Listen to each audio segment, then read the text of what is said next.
Kindly subscribe IWB Community Radio for live broadcast of Maziman Kano and other rebel informations. Now. 6.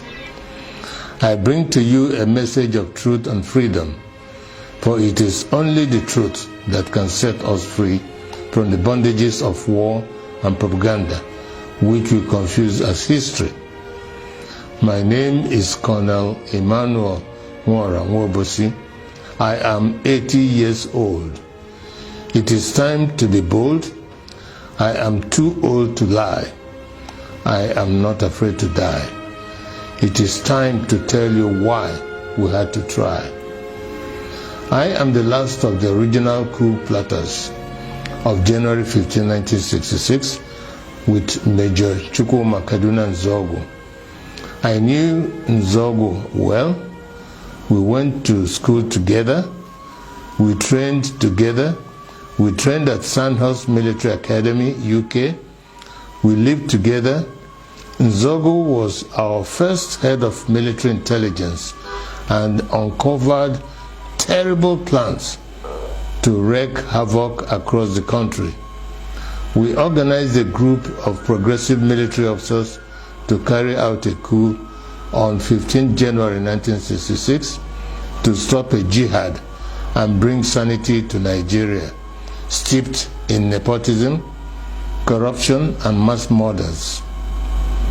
The government of Tafawa Balewa, controlled by the Premier of Northern Nigeria, Ahmadu Bello, were using us in the army to repress the Middle Belt and Western Nigeria. Houses and cars were burnt. Thousands were killed. There were 9 of us that planned the January 15th revolution. Majors Nzogu, Anuforo, Ifajuna, Ademoyega, Chukwuka, Okafo, Onwatuegu, and Obienu, and myself. However, 4 of us started it: Major Ifajuna and Major Ademoyega in the south, and Major Nzogu and myself in the north. We then united as a single revolution. I am the last of the 4 original revolutionaries. None published the complete truth.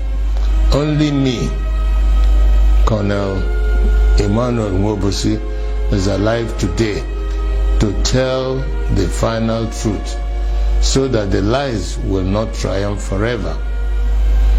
They used us to repress the Middle Belt and the Yorubas. When we saw genocide, we began to disobey orders and swore to stop them. For instance, Major Chris Anoforo refused to release mass murderers caught with weapons and was court-martialed. He was replaced by Major Hassan Katsina, a northern Muslim willing to act. I was in Abeokuta, but refused to repress Yorubas. Instead, I opened our barracks as a safe place for them to run to. They told many lies about the January 15 boys to justify their genocide. But it is those of us that planned the revolution that they should have killed, not the 3 million innocent Biafrans that knew nothing. For years, I kept quiet, blaming myself and wondering whether at 27 I was too radical, that my actions led to the death of millions. Today, the same evil in 1966 is being unleashed. As I watch, my sense of guilt has vanished, because we were not the evil. We were trying to stop the evil. That evil is radical Islamism. I have decided to speak out and warn the world of the impending disaster if we do not stop it. Each time radical Muslims plan a jihad in their religious mission to conquer the world, they will fail. but in the attempt, thousands and even millions will die. That happened to us in Biafra.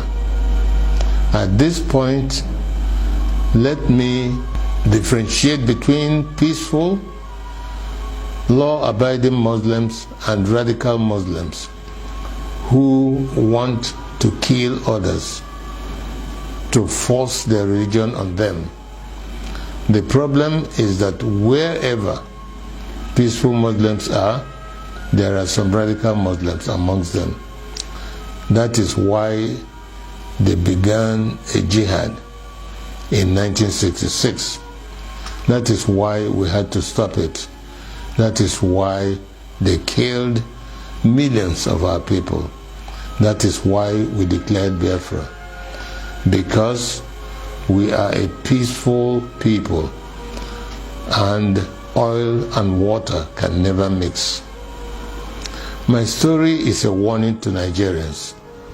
For years, I was prevented from speaking the truth by exile, prison, harassment, poverty, surveillance, and death threats held over many of the actors like Ojukwu, Zik, Awolowo, Ibiam, and the January 15 boys that survived. But as I watch today, many of the events that led to the revolution are happening again, like Boko Haram, Fulani militia, Niger Delta militants, Shiites, IPOB, and mass murders. Some people think we acted wrongly in carrying out the January 15th revolution, but they may not be fully aware of the realities then. We were trained by the British to be patriotic, to give the ultimate sacrifice for Nigeria, and to stop anyone acting against the nation. Instead of our leaders using us to defend Nigeria, they were using us to suppress the citizens. We decided to arrest them for their atrocities because no one was willing to act. Not Zik, the president, who was powerless, not Ironsi, the head of state of the army, who was a conservative. There were many reasons why we had to act. 1, to stop the killings in Yoruba land and the Middle Belt by NPC, the ruling party. 2, to stop the invasion of Yoruba land on 17 January 1966. 3, to correct the massive rigging of the 1964 elections. 4, to free Awolowo from prison and make him the Prime Minister. 5, to stop the terrible corruption, nepotism, and regionalism of the NPC, the ruling party. 5, to stop Ahmadu Bello's planned jihad. It was good that we acted to save the Yoruba and the Middle Belt people, and we thought that was enough to stop the jihad. We could not foresee that they will massively attack innocent Igbos. Blame those who decided to massacre our people for their evil. Today, we are fighting Buhari. He is killing Shiite Muslims and IPOB members. With the benefit of hindsight, we can see other ways of dealing with such evil. But for us in 1966, we just wanted to save the people from massacre. I wish to congratulate Nnamdi Kanu and IPOB for the good work they are doing to free our people from Nigeria and radical Islamism. Many of our people do not understand how vast IPOB is as an organization and the quality of the people that run it. On arrival in Israel, I started meeting high-quality professionals, and I was amazed. I don't know how IPOB united power professionals abroad, power traders at home, and ordinary people from market women to even riff-raff, all under one IPOB family with worldwide radio and television. Every Igbo and Biafran should be proud of them.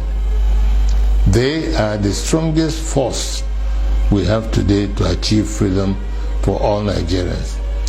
No wonder they can take on the Nigerian government and win. However, it is money that makes things work. I shall donate 10% of all the profits of my new book to IPOB. It is my tithe to freedom. Tithing is God's tax to raise money for the government of the children of God. I urge you all to regularly do the same so we can have the resources to achieve our objectives. On this day of 15th January 2019, the anniversary of our revolution, I want to hand over to Nnamdi Kanu and IPOB the baton of the January 15 boys, to you to complete the revolution we started. I am NWOBOSI, a chief and elder of the Obosi people. I bring to you the blessings of the ancients. I fought for Biafra. I was wounded for Biafra. I shall die for Biafra. He said,